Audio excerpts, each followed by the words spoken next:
Welcome back. So ഇന്ന് നമുക്ക് നമ്മുടെ ഫാം ഒന്ന് കയറി കണ്ടാലോ?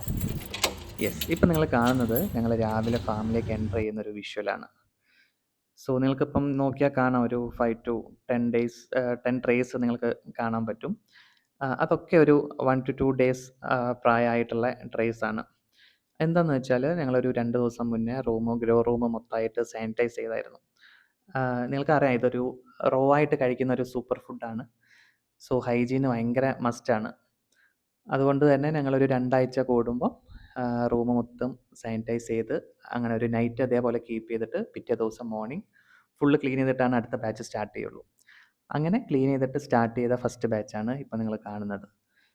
സോ അത് കഴിഞ്ഞിട്ട് ഞങ്ങൾ ഫാമിലേക്ക് കയറി കഴിഞ്ഞിട്ട് ആസ് യൂഷ്വൽ ഫസ്റ്റ് ചെയ്യുന്ന പ്രോസസ്സാണ് വാട്ടറിങ്.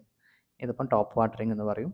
ഞങ്ങൾ ഇതിൽ മീഡിയം എങ്ങനെയാണ് ഡ്രൈ ആണോ നോക്കിയിട്ട് അതനുസരിച്ച് വാട്ടർ ചെയ്യും. സോ ഇത് ഒരു മസ്റ്റ് പ്രോസസ്സാണ്, എന്തായാലും ചെയ്യേണ്ട ഒരു പ്രോസസ്സാണ്. അപ്പോൾ അതാണ് ഇപ്പം ചെയ്തുകൊണ്ടിരിക്കുന്നത്. അത് പലതരം സീഡ്സ് ഉണ്ടാവാറുണ്ട്.